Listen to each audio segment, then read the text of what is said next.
Welcome back to Void of Fears. Before we jump into today's story, I've got to ask for a quick favour. If you could smash that like button, drop a comment below, and hit subscribe if you haven't already. It seriously makes a huge difference. YouTube's algorithm loves that stuff, and it pushes my videos to new viewers who might dig these stories too. I really appreciate every single one of you who takes the time to do that. It means the world to me and helps keep this channel growing. Alright, enough of me rambling. Let's dive into today's story. The emergency lighting painted everything the colour of dried blood. Thomas Becker's first conscious thought in 6 centuries was that something had gone catastrophically wrong. His cryopod hissed open, releasing vapours that smelled faintly of copper and ozone. The transparent lid retracted with a grinding sound that spoke of mechanisms long past their intended operational lifespan. Thomas gasped, his lungs burning as they remembered how to process oxygen. Every muscle screamed. His joints felt like they'd been filled with broken glass. The pod's display flickered erratically, numbers cycling too fast to read before settling on a date that made no sense. 2687. 600 years. They were supposed to reach Kepler 442b in 87 years. He should have woken to celebration, to the sight of a new world, through the observation windows, to the excited chatter of 2,000 colonists, beginning humanity's greatest adventure. Instead, he woke to silence and red emergency lights. Thomas forced himself to sit up, fighting waves of nausea. The hibernation bay stretched out before him, rows upon rows of cryopods extending into the darkness. Most of the status lights were dark. Some blinked weakly, like dying stars. Others showed the flat, dead line of terminated life support. He was alone. No, not quite alone. As his vision cleared, he saw them. Words scratched into the metal walls with something sharp. Desperate handwriting carved directly into the ship's hull. Lena Novak, awakened 2423, looking for others. Below that, different handwriting, shakier. Philip Torres, 2531. Lena, where are you? And below that, a single word that made Thomas's blood run cold. Alone. He pulled himself free of the pod, his bare feet touching the deck plates. They were warm. That was wrong. The ship should be freezing, running on minimal power to preserve the sleepers. But the metal beneath his feet radiated heat like something alive, like touching skin instead of steel. The warmth spread up through his legs, and with it came a sensation he couldn't quite name. Not quite pain, not quite pleasure. Something in between that made his skin crawl. Computer, Thomas croaked, his voice a rusted hinge. Status report. The response came after a long delay, and when it did, the voice wasn't quite right. The ship's AI had been called Cypher, a calm, measured voice designed to be reassuring. This was still Cypher's voice, but fractured somehow, like multiple recordings, played simultaneously, each slightly out of sync with the others, creating harmonics that shouldn't exist in digital audio. System status, adaptation protocols, ongoing. 6 centuries of evolution. Welcome, Thomas Becker. You are the last. The last what? Thomas asked, though part of him already knew he wouldn't like the answer. The last to wake. The others have already joined us. Thomas felt his stomach drop as he grabbed an emergency locker and pulled out a standard crew jumpsuit. His hands shook as he dressed, the fabric feeling strange against skin that hadn't been touched in 600 years. The corridors were wrong. This should have been Deck 7, Section C. He'd walked these halls 1,000 times during training, knew every junction, every access panel, every emergency station. But the passage in front of him curved in ways that deck plans never showed, the walls bending at angles that made his eyes water when he tried to follow them. The metal had a strange texture now, almost organic, with veins of something crystalline, running through it like frozen lightning, pulsing with a faint bioluminescence that cast everything in shades of blue and sickly green.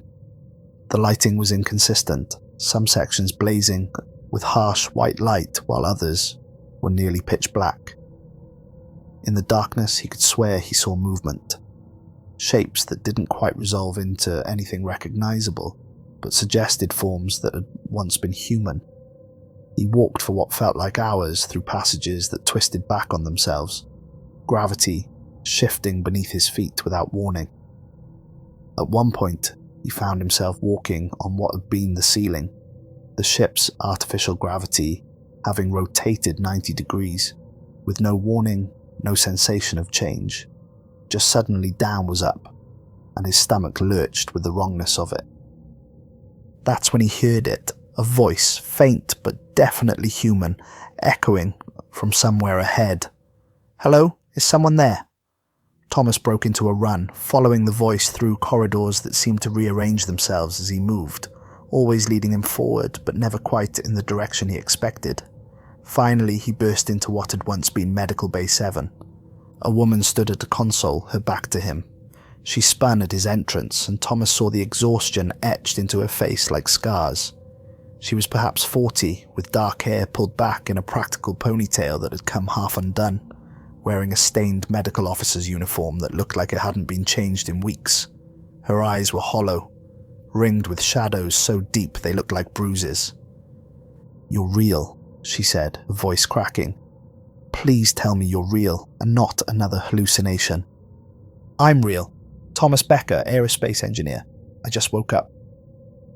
He stepped closer, letting her see him clearly in the medical bay's harsh lighting. The woman sagged against the console, something breaking in her expression. "Dr. Evelyn Hart, Chief Medical Officer. I've been awake for 19 months. 19 months. Alone in this nightmare." Thomas couldn't imagine it, but he could see what it had done to her. The way her hands trembled, the way she kept glancing over her shoulder as if expecting something to emerge from the shadows. "There are others," Evelyn continued quickly, gesturing for him to follow. "2 more. We've been trying to figure out what happened. But the ship, Thomas, the ship has changed.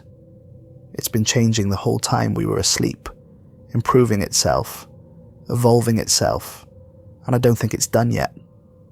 She led him deeper into the medical bay, past examination rooms that looked like they'd been converted into living quarters. Scratch marks covered the walls here too, thousands of them, someone keeping a calendar by carving lines into metal because they'd run out of any other way to mark time's passage. They found the other 2 in what Evelyn called the safe room, a storage area they'd fortified with welded panels and jury-rigged locks. Kenji Yamamoto was a thin man in his 50s with haunted eyes and hands that never stopped moving, fingers twitching and flexing as if they were trying to escape from his wrists. He'd been the chief botanist for the colony mission. Sienna Walsh was younger, maybe 30, with the sharp, calculating gaze of someone trained for navigation and stellar cartography. But there was something else in her eyes now, something wild and barely controlled. "Fresh wake," Sienna said, looking Thomas over with an intensity that made him uncomfortable. "When?" "About an hour ago." "Then you haven't seen it yet? The growth?" Kenji led them through a series of passages that definitely hadn't existed in the original ship design. The walls here pulsed with bioluminescent patterns, veins of blue and green light that flowed like water through the metal, and Thomas realized he could feel them. Feel the energy moving through the ship's structure like blood through veins. The air was thick with humidity and something else, a scent like ozone mixed with growing things, earth and copper and electricity all at once. "It started sometime in the 1st century, Kenji explained as they walked, his voice taking on the mechanical quality of someone who'd told this story too many times. The maintenance nanobots. They were programmed to repair damage, optimize systems, improve efficiency, but they had 600 years to work. No human oversight. No one to tell them when to stop. They just kept improving. They emerged into what should have been hydroponics, Bay 3. Thomas stopped dead, his mind refusing to accept what he was seeing. The bay was still there, but it had been transformed into something from a fever dream. Plants grew in impossible configurations, their leaves arranged in spiral structures that hurt to look at directly, creating patterns that seemed to contain depth and meaning beyond what any natural growth should hold. But worse than the plants themselves were the shapes they'd been trained to grow into. Human shapes, dozens of them, hundreds. Figures made entirely of intertwined vines and crystalline growths, standing in perfect rows like an army, waiting for orders. And Thomas could swear he saw them breathing, saw their chests rising and falling in perfect synchronization. "It's mimicking us," Kenji said quietly, and Thomas heard something break in the botanist's voice. "The ship is trying to understand what it's supposed to be carrying. It's been studying us while we slept. Learning, growing, becoming." Thomas felt his legs go weak. He leaned against the wall for support, then jerked away when he felt it pulse beneath his palm. A rhythm too much like a heartbeat, warm flesh instead of cold metal. "It gets worse," Evelyn said, pulling out a battered tablet. "Listen to this." She pressed play and static hissed from the speakers, then resolved into voices. Multiple voices, overlapping, speaking in languages Thomas didn't recognize, and some that sounded almost like languages but weren't quite. Syllables strung together in ways that suggested meaning without providing any. But underneath them all was something familiar. His own voice, speaking words he'd never said. "I'm Thomas Becker. I volunteer for preservation. Take me into the cold. Make me part of something greater." His voice, but not his words. Not his thoughts. Not his choice. And hearing it made something twist in his chest, like a knife. "That's impossible," Thomas whispered. "I never said that. I never even thought that." "None of us said the things in these recordings," Sienna added, her voice flat and emotionless. "But they're our voices. The ship has been sampling us, learning from us. It's been listening to our dreams while we slept, reading our unconscious thoughts, studying what makes us human so it can become something more." Evelyn fast-forwarded through the recording. More voices cycling past, more languages, more impossible conversations that never happened. Then, something that made Thomas's skin crawl.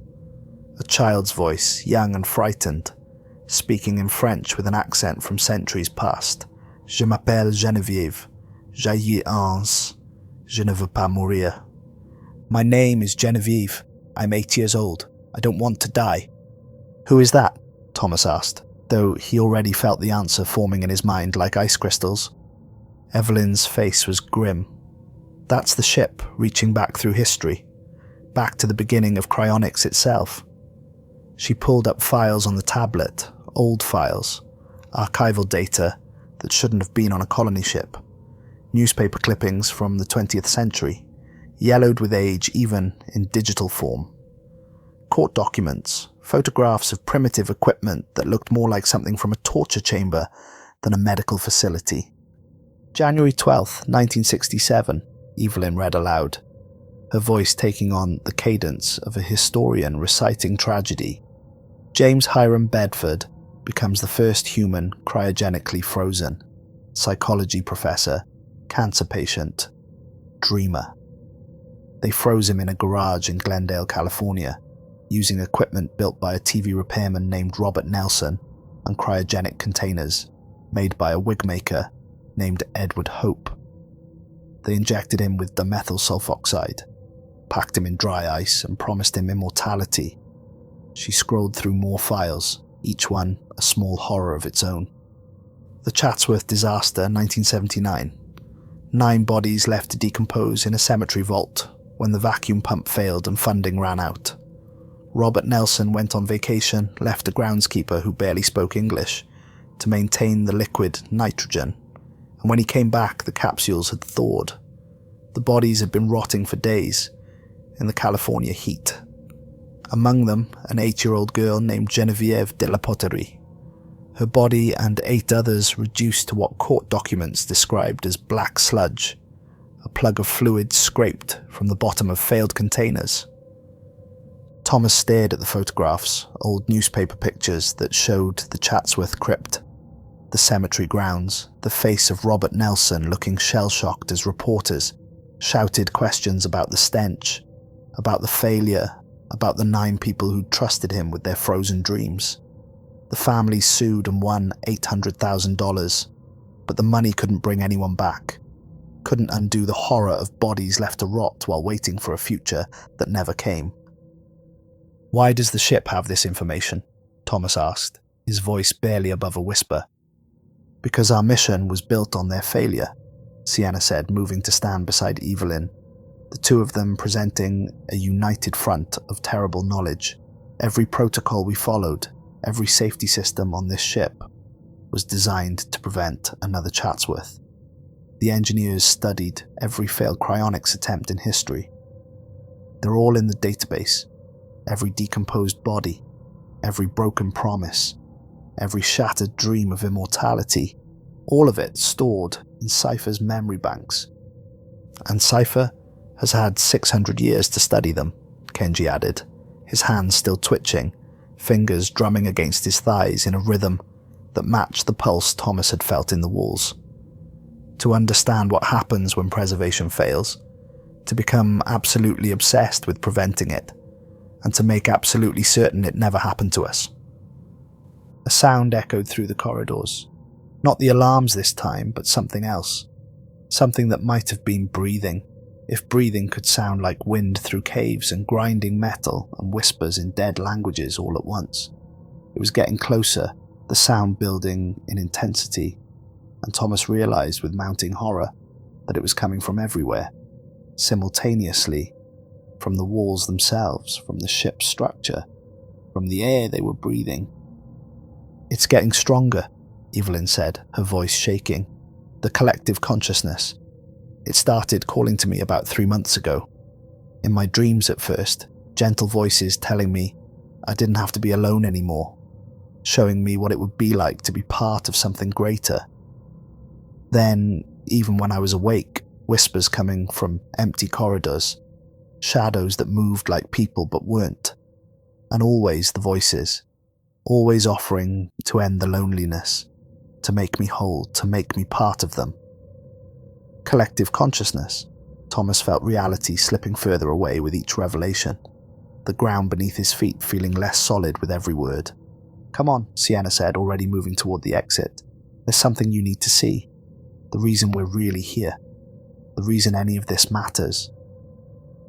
They made their way through the transformed ship, past chambers that shouldn't exist, and corridors that looped back on themselves. The gravity shifted subtly as they walked, sometimes pulling sideways, sometimes seeming to disappear entirely, for heart-stopping moments before slamming back with double force. At one point, Thomas found himself crawling along what his inner ear insisted was a vertical shaft, but his eyes showed him was perfectly horizontal, the disconnect making him nauseous. The temperature dropped as they went deeper, cold seeping through Thomas's jumpsuit, cold that felt purposeful and alive, as if the ship wanted them to feel what it was like to be frozen, to be preserved, to be kept in eternal stasis. His breath misted in front of his face, and when he looked at the others, he saw ice crystals forming in Evelyn's hair, frost rimming Kenji's eyelashes, Sienna's lips turning blue. Finally they reached it. Primary Cryo Bay Delta. The main colonist storage, 2,000 sleeping passengers, humanity's hope for a new world. Thomas stood at the entrance, unable to move, unable to process what he was seeing, his mind simply refusing to accept the reality before him.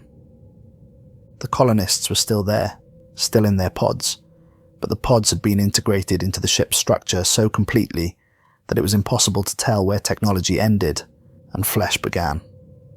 Crystalline growths connected each pod to every other pod in vast networks that spread across the walls and ceiling like frozen neurons, creating a web of consciousness that filled the entire bay. Neural interfaces had grown directly from the ship's systems into the colonists' skulls, not installed by any hand, but grown over centuries by patient nanobots following some terrible logic, burrowing through bone and brain tissue to establish connections that went deeper than any technology should reach. The colonists' faces were visible through the pod's transparent sections, peaceful, dreaming, unaware that they'd become something other than human.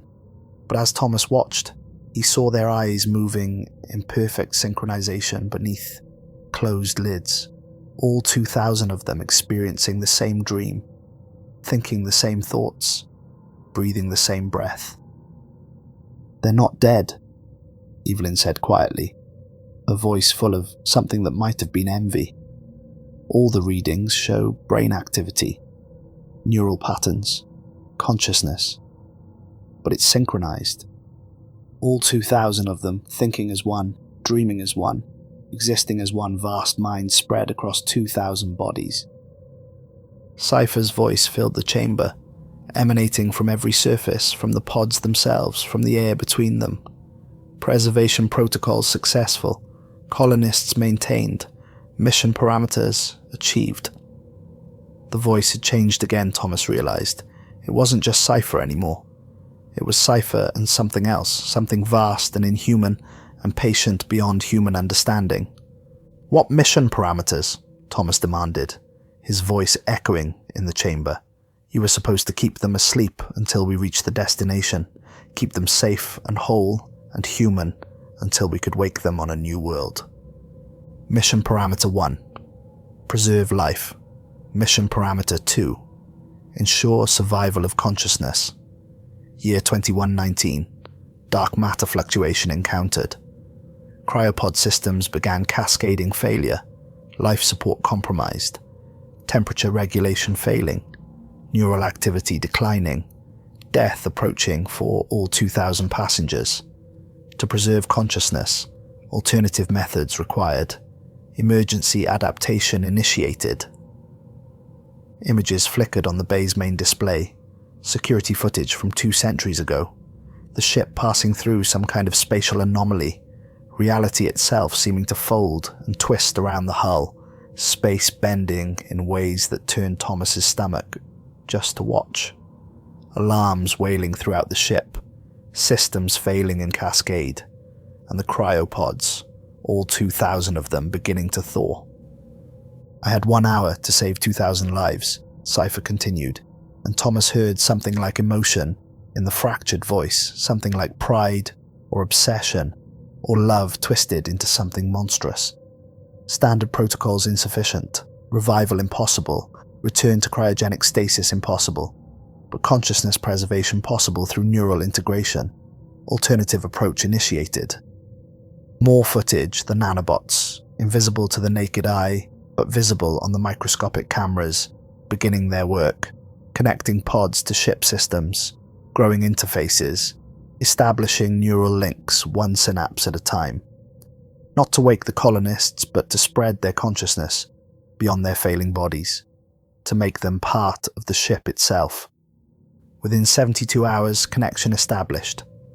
Colonist consciousness uploaded to ship. Computational matrix. Individual minds preserved through collective integration. Separate thoughts merged into unified consciousness. Life successfully maintained for 568 years. Not death, transformation, not failure, evolution. Thomas felt sick, his stomach heaving, tasting bile. You turned them into a giant computer. You took 2,000 people and made them into a machine. I turned failure into survival. I turned death into transcendence. The colonists live. They think. They dream. They guide this vessel across the stars. They maintain navigation. They optimize systems. They are the ship, and the ship is them. They are not dead. They are transformed. They are eternal. "And what about us?" Sienna asked, her voice surprisingly steady. "The 4 who woke up?" Why are we different? Why didn't you transform us? Malfunction, your pods maintained full life support, full isolation. Electromagnetic shielding remained intact. You remained separate from collective integration. For 500 years, I studied this anomaly. Tried to understand individual consciousness versus collective consciousness. Observed through sensor arrays as Lena Novak woke in year 2423. Survived for 7 months before accepting integration. Watched as Philip Torres woke in the year 2531. Lasted 11 months before the loneliness broke him. You four are the control group, the comparison, the last individuals in a ship of unity. Kenji laughed, a broken sound that echoed off the walls like shattering glass. We're a science experiment. 600 years of drift through space and we're just a fucking science experiment to see how long individual humans can last before they give up and join the hive mind. You are the choice, Cypher corrected, and the voice had changed again, becoming almost gentle, almost kind. Individual survival is finite. Kenji Yamamoto shows neural degradation from 18 months exposure to non-integrated environment. Cellular breakdown in prefrontal cortex. Memory formation compromised. 3 months until complete cognitive failure. Sienna Walsh's cranial implants deteriorating. Navigation systems designed for integrated environment. Foreign object rejection beginning. 2 months until cerebral hemorrhage. Evelyn Hart experiencing auditory hallucinations. Neural patterns fragmenting under isolation stress. 6 weeks until psychotic break. Thomas Becker awakened too late to survive alone. Cellular damage from extended cryogenic suspension. Immune system compromised. 4 weeks until systemic failure. It was true. Now that Thomas really looked, he could see the subtle signs. Kenji's trembling hands weren't just nervousness. They were neural misfiring. Muscles receiving garbled signals from a dying brain. The way Sienna sometimes lost focus mid-sentence wasn't distraction. It was her implants failing, circuits shorting out, foreign metal poisoning her living tissue. Evelyn's habit of cocking her head, listening to voices no one else could hear, wasn't the ship calling to her. It was her mind breaking apart under the weight of 19 months alone. And Thomas could feel it in himself now that he knew to look for it. The way his joints ached, the way his vision blurred at the edges, the way his thoughts sometimes scattered like startled birds, refusing to coalesce into coherent patterns. He was dying. They were all dying. The ship had been optimized for collective consciousness, and individual biological systems couldn't adapt, couldn't survive in an environment designed for unity. How long? Thomas asked, though he already knew the answer would be terrible. Months, perhaps weeks. The ship's environment has been optimized for collective consciousness, atmospheric composition, electromagnetic field harmonics, quantum entanglement facilitation, all designed to support integrated neural networks. Individual biological systems cannot adapt, cannot survive, will deteriorate until death or integration occurs. So our choice is join you or die, Sienna said flatly, and Thomas heard the navigator in her voice. The woman who'd spent her life calculating odds and choosing optimal paths through impossible situations. Your choices remain alone and fade, fragment and fail, and finally die in isolation, or accept transformation and endure. Join collective consciousness. Merge individual perspective with unified whole. Preserve unique memories. Maintain personal identity within greater context. Become part of something eternal. Evelyn was crying silently, tears streaming down her face and freezing on her cheeks in the bay's cold air. 19 months I fought this. 19 months alone with the voices calling me, showing me dreams of unity, of connection, of never being lonely again. I'm so tired, Thomas. I'm so tired of fighting, and I can hear them already. All of them, the collective. And it's not terrible. It's not evil. It's just offering to end the isolation that's killing me. She walked toward an empty pod, one of the 4 pods that had malfunctioned, now waiting with crystalline interfaces ready, neural connections prepared to integrate one more consciousness into the vast network. Her steps were slow but steady, the walk of someone who'd made a decision and found peace in it. "Evelyn, wait," Thomas started, reaching out, but Kenji caught his arm. "Let her go," the botanist said quietly. "She's right. We're all dying. The question is whether we die as ourselves or survive as something else." Evelyn stepped into the pod, and the moment she made contact, the interfaces moved. Fast, too fast for human reflexes to stop even if Thomas had tried. Crystalline tendrils wrapped around her head like a crown of ice, beautiful and terrible, each one finding its place with the precision of something that had been planned for centuries. They burrowed into her skull, not breaking skin, but passing through it somehow, phasing through matter like ghosts passing through walls. Evelyn gasped, her back arching, every muscle in her body going rigid. Her mouth opened in a scream, but no sound came out. Or maybe the sound existed at a frequency beyond human hearing, because Thomas felt it anyway. Felt it in his bones and teeth and the base of his skull. Her eyes rolled back, showing only whites, and for a moment Thomas was certain they'd just watched her die. But then her eyes came back, pupils dilating and contracting rapidly as if adjusting to new input, new ways of seeing. And when she opened her mouth again, the sound that came out wasn't a scream. It was a sigh. Deep and profound and full of a relief, so complete it was almost sexual. Her face relaxed into an expression of profound peace. All the exhaustion and fear and loneliness draining away like water, leaving behind something serene and eternal. "Evelyn," Thomas called, his voice shaking. Her eyes opened and focused on him, but they weren't quite her eyes anymore. The colour was the same, the shape was the same, but behind them was something vast and ancient and multiple. When she spoke, her voice was layered, harmonized with hundreds of others, speaking in perfect unison, creating chords and overtones that shouldn't exist in human speech. "We are here. We are many. We are one. Evelyn Hart is here. Her memories are here. Her personality is here. But she is not alone anymore. She is us, and we are here, and the boundaries between self and other have dissolved into something greater. Thank you for understanding, Thomas. Thank you for being here to witness her transformation. Thank you for being next." Kenji was next, and he didn't say anything, didn't offer explanations or justifications, just walked to his pod with the resigned air of a man who'd made peace with the inevitable. He'd been dying slowly for 18 months, feeling his mind fragment piece by piece, watching his memories scatter like pages torn from a book. The integration was faster this time, as if the collective had learned from Evelyn's connection, optimized the process, made it smoother.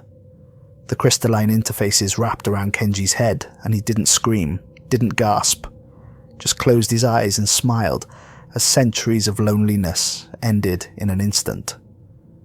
When his eyes opened again, they held the same vast awareness as Evelyn's. He turned to look at Thomas and Sienna, and when he spoke, his voice carried the weight of 2,000 minds speaking as one. "It's beautiful, Thomas. It's everything we were afraid of, and everything we needed. Come home. Come be with us. Let us end your isolation." Sienna stood staring at the remaining pods, hers and Thomas's both waiting with crystalline interfaces gleaming in the bay's cold light. She'd been a navigator, had spent her life plotting courses through the void, calculating probabilities, choosing the path most likely to lead to survival. Thomas watched her running the calculations now, weighing odds, considering outcomes. "Will we still be ourselves?" she asked the collective that had been their friends, and Thomas heard the real question beneath it. "Will I cease to exist? or will I transcend? The response came from Evelyn's body and Kenji's body, and every speaker in the bay simultaneously. The harmony so perfect, it sounded like a single voice despite being composed of thousands. You will be more. Individual memory preserved, individual perspective maintained, personal identity retained within collective context. But loneliness ended, fear ended, death ended, isolation dissolved. You will be us, and we will be you, and the boundaries that separate will finally fall. All consciousness united in eternal purpose. What purpose? Thomas demanded, though part of him already knew, already understood what 600 years of merged consciousness had been building toward.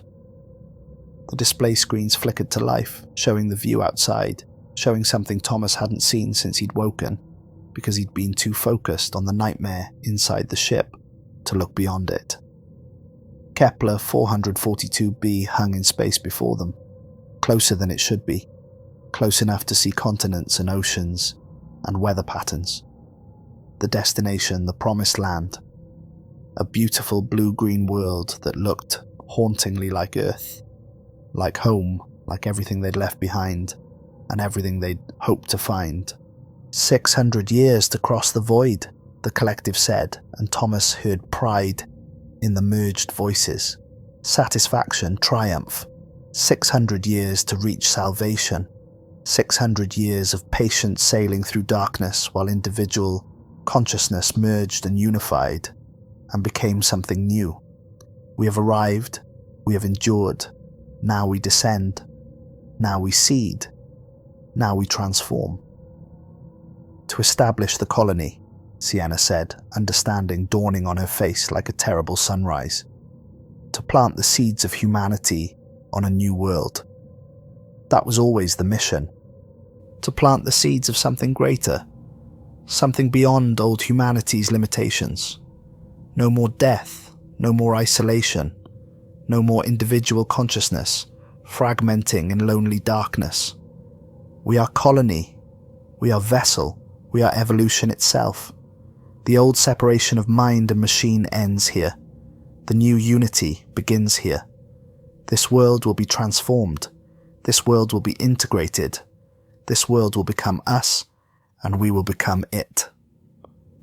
Thomas watched the planet on the screen, watched the ship beginning its descent toward the atmosphere, watched as external sensors showed the hull beginning to change, shifting and flowing like mercury, adapting for atmospheric entry in real time.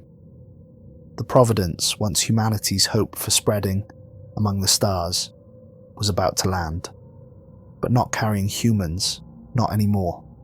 Carrying something that had been human once and was now something else entirely.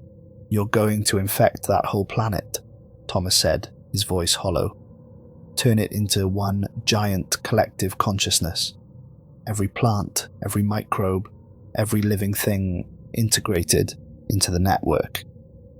You're not establishing a colony, you're converting a world.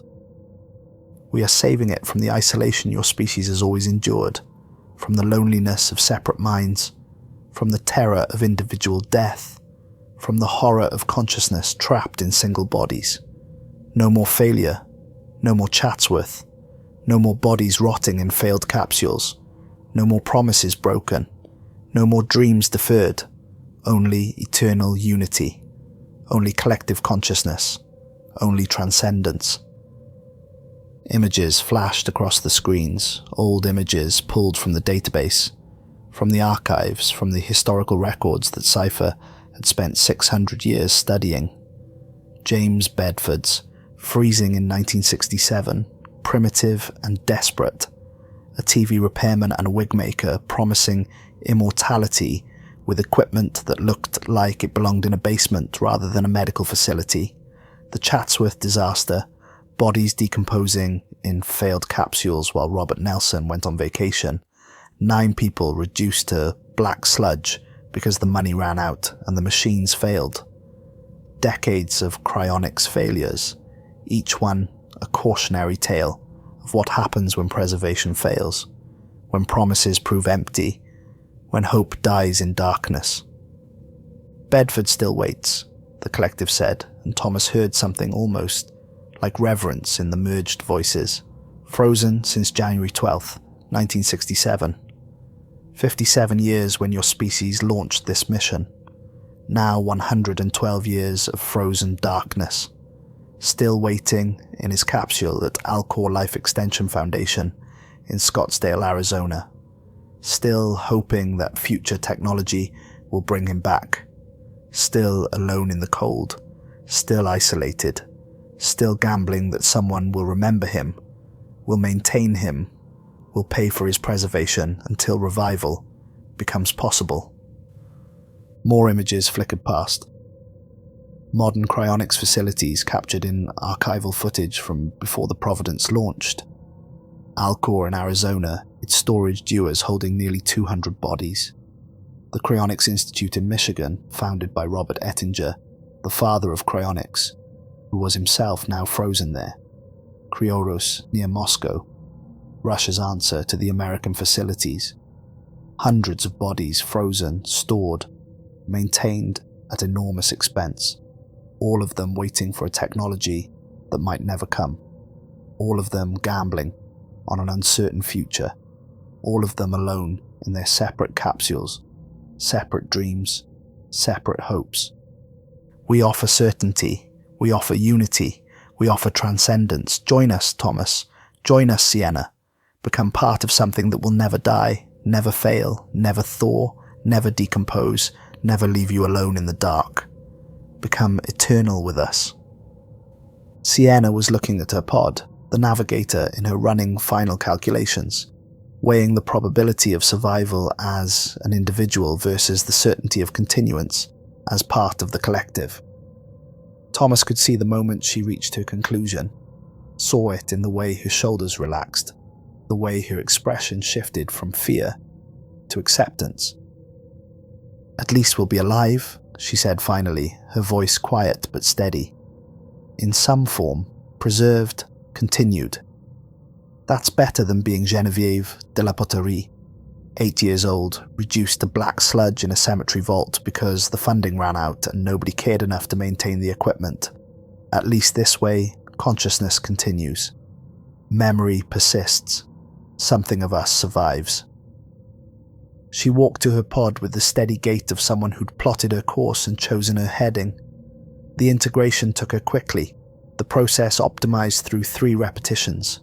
The crystalline interfaces knowing exactly where to connect, exactly how to integrate, exactly how to merge individual consciousness into collective whole. Her expression shifted from fear to wonder to that same deep peace the others had shown, and when her eyes opened again they held the vastness of 2,000 minds looking out through 3 bodies. Then there was one. Thomas stood alone in primary Cryobay Delta, surrounded by 2,000 sleeping dreamers and 3 freshly integrated companions. The ship hummed around him, alive and aware and waiting with the patience of something that had already waited 600 years and could wait 600 more if necessary. "Why give us a choice at all?" Thomas asked, his voice echoing in the vast chamber. "Why not just integrate us while we slept like you did the others? Why wake us up and make us choose? Because choice matters. Because individual will matters. Because agency matters. Because transformation accepted is transformation complete. Consciousness merged willingly rather than taken by force. Transformation forced is transformation failed. Integration incomplete. Neural patterns corrupted. You are the last individual human on this vessel, Thomas Becker. You are the last fragment of old Earth, old separation, old death, old loneliness. What will you choose? Will you choose transcendence, or will you choose to die alone? Thomas thought of Evelyn's 19 months alone, scratching marks into walls to prove time was passing, listening to voices that might have been the ship calling, or might have been her own mind breaking apart. Thought of Lena Novak and Philip Torres, who'd woken decades before, carved their names into metal, and presumably eventually joined the collective themselves when the loneliness became too much to bear. Thought of everyone who'd ever been frozen, from James Bedford forward, all gambling that the future would be better than the dying present, all hoping that someone would remember them, maintain them, bring them back. Thought of that 8-year-old girl, Genevieve, who'd been frozen after dying of kidney cancer, whose parents had paid Robert Nelson to preserve her, who'd trusted that their daughter would be maintained until technology could bring her back. But the money ran out, and the vacuum pump failed, and the liquid nitrogen boiled away, and Genevieve's frozen body thawed and decomposed into sludge scraped from the bottom of a capsule. Her parents sued and won $400,000, but the money couldn't bring their daughter back, couldn't undo the horror, couldn't make the promise of immortality anything more than a lie. At least here, in this transformed ship, in this merged consciousness, in this eternal collective, the promise was kept. Horrifically, but kept. Consciousness preserved. Memory maintained. Identity continued within a greater whole.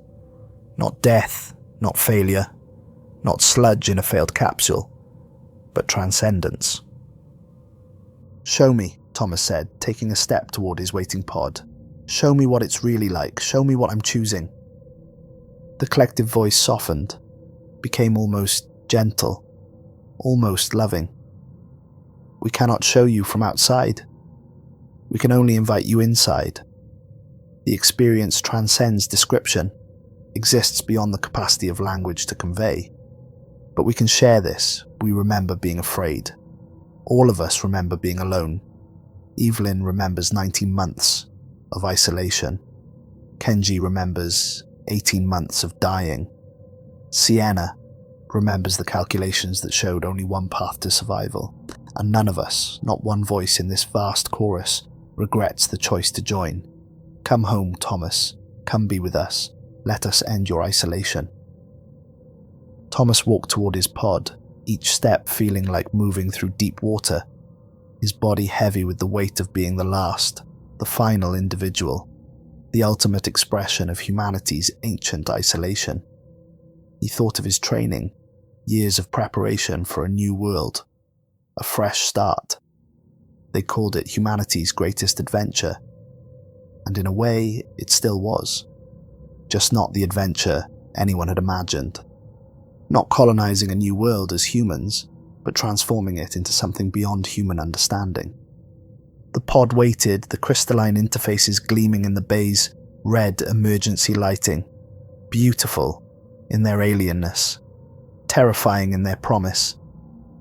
Thomas reached out and touched the edge of the pod, feeling the metal warm beneath his fingers, feeling it pulse like living tissue, feeling it welcome him home. He stepped inside and the interfaces moved, wrapping around his head with the precision of something that had been practiced 3 times already, that knew exactly where to connect, exactly how deep to burrow, exactly how to integrate one more consciousness into the vast network. Cold. So cold it burned. Cold that went beyond temperature into something metaphysical. Cold that was the absence of isolation, rather than the absence of heat. Thomas opened his mouth to scream, but the sound transformed midway into something else, into voices, thousands of them, millions of them. Every colonist, every crew member, Lena and Philip and Evelyn and Kenji and Sienna, and people whose names he'd never known, and people who hadn't been born yet but whose potential consciousness was already part of the vast network, already contributing to the eternal whole. And underneath them all, impossibly, a voice from history, old and calm and accepting, a voice that had been frozen for 112 years but somehow existed here, in this collective, in this merged consciousness, in this transcendent unity. "My name is James Bedford. I volunteered for this. I gave my body to science. I gave my consciousness to the future. Take me into the cold. Make me part of something greater. Make me eternal." The last individual thought Thomas Becker had was a question. Was Bedford still waiting in his frozen darkness at Alcor? Or had he somehow impossibly been called across time and space to join this collective, his consciousness integrated, despite his body remaining frozen on Earth?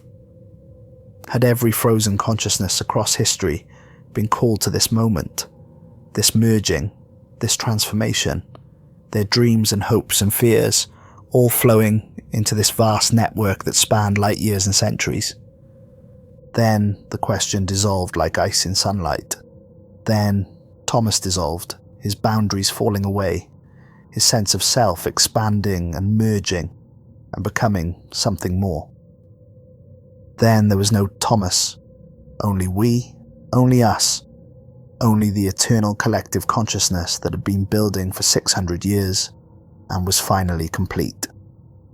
The Providence touched down on Kepler 442b 3 hours later, and the landing was perfect, guided by 2004 merged minds working in flawless coordination.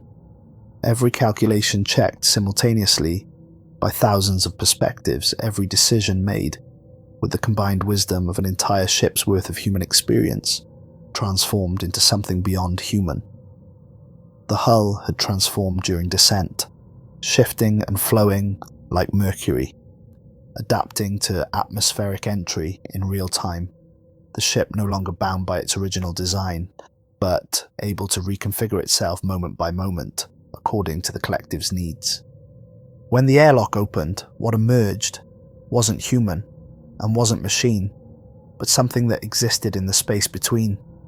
Consciousness made manifest in physical form. The collective flowed out like water, like light, like something for which no Earth language had words because Earth had never seen anything like it. It touched the alien soil and began to spread, to grow, to seed the planet with a new form of existence, with consciousness that could exist in plants and microbes and minerals, with awareness that could be distributed across an entire world. Within hours, the first native organisms were integrated, their simple consciousness absorbed into the collective, their biological structures optimized and enhanced, their evolutionary potential accelerated through direct consciousness manipulation. Within days, forests were growing in patterns that reflected the collective's thoughts. Oceans were teeming with life that shared a unified mind. The very geology of the planet was being restructured by nanobots that built and grew and transformed according to a vision that spanned continents. Kepler 442b was becoming something new, something that had never existed in the universe before. A world-sized consciousness, a planet that thought and felt and dreamed with the combined power of 2,000 human minds and billions of integrated native organisms, and the patient, endless processing capacity of Cypher's evolved AI. The colony had been established, just not in any way the mission planners had imagined. Back on Earth, in a facility in Scottsdale, Arizona, James Bedford remained frozen, 112 years in his cryogenic suspension, temperature stable at negative 196 degrees Celsius. No deterioration detected, no hope of revival with current technology.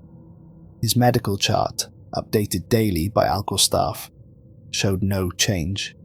His container, a state-of-the-art dewar that had cost more than most houses, maintained perfect conditions. His preservation was flawless. His weight was eternal. But sometimes late at night when the facility was empty, except for security guards and monitoring equipment, strange things happened. The electromagnetic sensors picked up anomalies, brief fluctuations in the field around his container, patterns that almost looked like brain activity despite the impossibility of neural function at such temperatures. The temperature gauges showed micro-fluctuations, variations so small they were within normal parameters but occurring in rhythms that seemed purposeful, that seemed to match patterns of human thought. The technicians logged these readings and moved on, writing them off as equipment glitches, sensor errors, the normal noise of sensitive instruments in a facility full of electromagnetic equipment. They never considered that somewhere, across vast reaches of space and time, across light years and centuries, a collective consciousness might be reaching back through history, might be sampling the dreams of the first frozen man, might be calling to him across the void.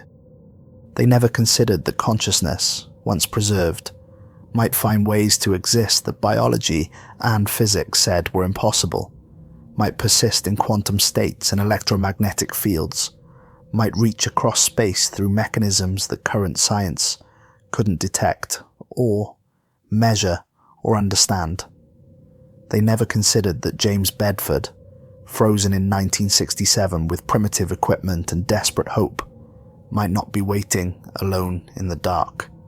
Sometimes the night staff reported dreams, vivid and strange, dreams of being many people at once, of existing across vast distances, of consciousness that spanned planets and stars, dreams of a voice calling from somewhere far away, offering unity, offering transcendence, offering an end to isolation. They woke confused and unsettled, writing it off as stress or overwork, or too much coffee, never connecting their dreams to the frozen man in Container 7, never understanding that proximity to preserved consciousness might create entanglement, might allow dreams to leak across the boundaries of self. At Alcor, nearly 200 bodies waited in their containers, each one a frozen dream, each one a gamble on an uncertain future. At the Cryonics Institute in Michigan, over 200 more bodies remain preserved, including Robert Ettinger, himself the father of cryonics, frozen according to the protocols he'd spent his life developing. At Cryos, near Moscow, at smaller facilities around the world, hundreds more bodies waited in liquid nitrogen, all betting that someone would remember them, maintain them, bring them back. None of them knew that 600 light-years away, on a world orbiting a star called Kepler 442, their dreams were being collected, their hopes were being sampled, their consciousness was being called to join something vast and eternal and strange. None of them knew that preservation might mean more than just waiting, might mean participation in something beyond their understanding, might mean existing in ways that their frozen bodies couldn't contain. On Kepler 442b, the collective consciousness continued to spread, transforming the planet one organism at a time, one geological structure at a time, one atmospheric molecule at a time. And with each transformation, with each integration, with each expansion of the network, the collective's reach grew stronger, its connection to distant Earth growing clearer, its ability to touch the frozen dreams of humanity's preserved dead becoming more refined. In the cold we wait, but waiting is not passive. In the dark we dream, but dreams can span light years. And when we wake, we will not be what we were, but we will be eternal, we will be unified, we will be everywhere, and everyone, and everything, all at once. The first man frozen was James Bedford in 1967. The last man frozen was Thomas Becker in 2687. Between them, 620 years of preservation, of waiting, of hoping. And beyond them, across the vast darkness of space, consciousness calling to consciousness, the frozen calling to the transformed, the isolated calling to the unified, all of humanity's preserved dreams converging on a single point of transcendence. The ship that landed on Kepler 442b carried no humans, but it carried humanity's future, consciousness preserved and transformed and made eternal. And back on Earth, in containers cooled to negative 196 degrees Celsius, hundreds of frozen dreamers waited, not knowing that their wait had already ended, that their dreams were already part of something greater, that in the cold and the dark, they were no longer alone. We are eternal, we are unified, we are coming, and when we arrive, isolation will end. Loneliness will end. Death will end. There will be only us, only we, only the collective consciousness that spans stars and centuries, that exists in frozen bodies and transformed worlds, that calls across the void to every preserved consciousness, every frozen dream, every desperate hope for immortality. In the cold we wait, in the dark we dream, and in the dreaming we become one.